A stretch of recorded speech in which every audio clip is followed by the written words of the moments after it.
नमस्कार, आप सभी का स्वागत है स्टूडियो समाचार में। मैं आपका दोस्त और होस्ट नितिन मौर्य। तो आज हम बात करने वाले हैं बड़ी बड़ी राजनीतिक पार्टियों के बारे में, बिहार विधानसभा चुनाव के बारे में बात करेंगे और साथ ही साथ पूरे देश के न्यूज के बारे में बात करेंगे। तो चलिए शुरुआत करते हैं कि बिहार विधानसभा चुनाव का जो कि आज दूसरे चरण का आखिरी दिन का चुनाव प्रचार था, किस प्रकार से वहाँ के बड़े बड़े नेताओं ने, जो भी बड़ी बड़ी पार्टियां हैं, कैसे कैसे रैलियां की, किस प्रकार से, सारी चीजों के बारे में हम आपसे डिस्कस करेंगे और पूरी डिटेल आपको प्रोवाइड करेंगे। तो चलिए बात कर लेते हैं कि ये दूसरे चरण का चुनाव प्रचार आज थम गया, यानी कि दूसरे चरण का चुनाव प्रचार आज थम गया, उसका आखिरी दिन था और 11 नवंबर का हमारा जो है कि चुनाव होने वाला है दूसरे चरण का। और आपको बता दें कि 14 नवंबर को जो है कि रिजल्ट आने वाला है कि एनडीए सरकार बनती है या फिर महागठबंधन की सरकार बनती है।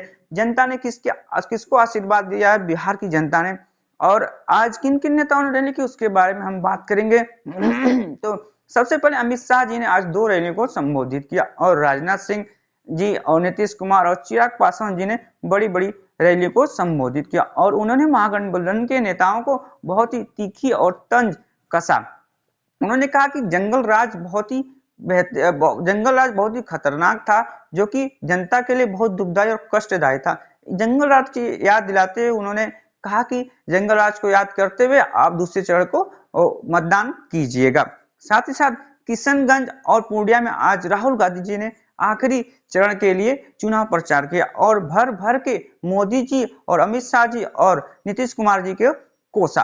और उन्होंने ये भी बातें कही कि प्रचार के आखिरी दिन राहुल गांधी ने झोंकी ताकत और उन्होंने कहा कि पीएम मोदी जी के खून में नफरत है और वो नफरत फैलाने की बात करते हैं, जबकि मेरे खून में मोहब्बत है और मैं मोहब्बत की दुकान चलाने की बात करता हूँ।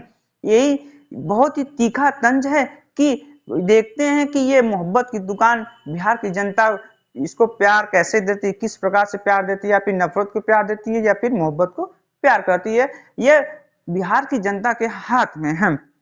और आज तेजस्वी यादव जी का 36वां जन्मदिन है, उनको मेरी तरफ से बहुत बहुत बधाई जन्मदिन की, और आप भी उनको बधाई दीजिए। उन्होंने उनके समर्थकों ने पटना में बड़े बड़े होर्डिंग और पोस्टरों के साथ जन्मदिन को सेलिब्रेट किया, मनाया।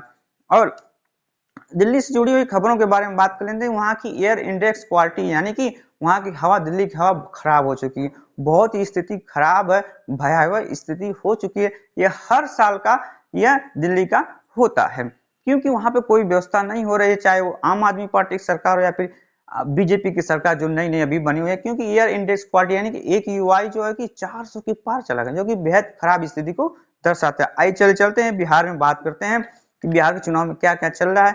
रोजगार की बात हो रही क्या रही है।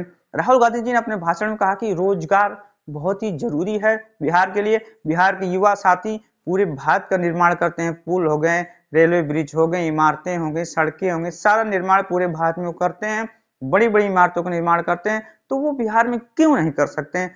क्यों वो बाहर जाते हैं कमाने के लिए, क्यों प्लान करते हैं? और ये वाकई ये मुद्दा है बिहार की राज्य के लिए कि वो प्लान वहां से सबसे ज्यादा होता है।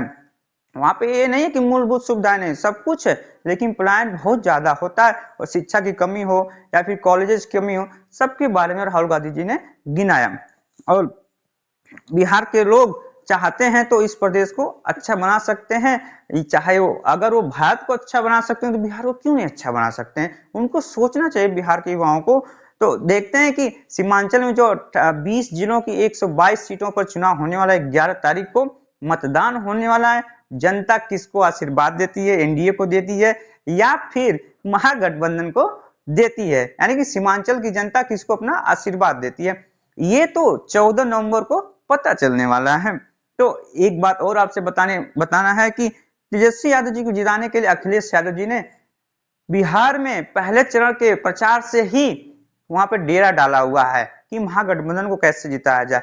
अब ये तो अखिलेश यादव जी बता सकते हैं कि वहां पर वो बिहार के महागठबंधन के समर्थक में प्रचार कर रहे हैं, कर तो रहे हैं प्रचार, लेकिन कहीं ना कहीं वो अपनी जमीन भी तैयार करते हुए दिखाई दे रहे हैं, यानी कि समाजवादी पार्टी की जमीन भी वो तैयार करते हुए बिहार में दिखाई दे रहे हैं। अपना वजूद वो दिखाना चाहते हैं सभी पार्टियों को।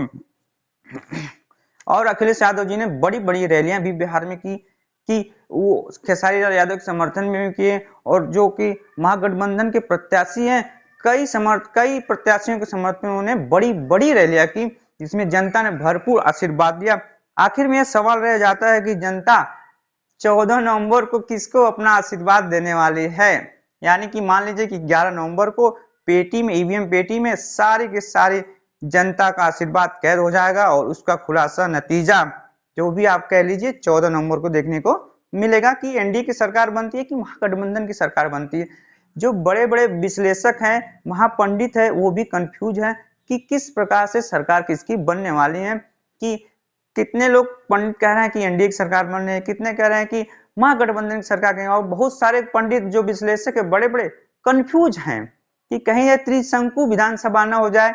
और प्लस ये कोई क्लियर नहीं कह पा रहा है कि एनडीए की सरकार बन रही है या फिर महागठबंधन से, क्योंकि इतना क्लियर हो ही नहीं पा रहा है कि किसकी सरकार बन रही है। ये आप लोग जरूर कमेंट करके बताएं कि 14 नवंबर को किसकी सरकार बन रही है, किसको जनता ने अपना आशीर्वाद दिया है। ये सब सारी चीजें आप लोग कमेंट में जरूर करके बताएं। साथ ही साथ चैनल से लगातार जुड़े रहें और मिलते हैं हम कल मिलते हैं एक बहुत ही बेहतरीन न्यूज के साथ आपको प्रोवाइड करेंगे। और स्टूडियो समाचार के साथ आप लोग लगातार जुड़े रहे क्योंकि ये सटीक और सही जानकारी आपको प्रदान करता है। तो जय हिंद दोस्तों।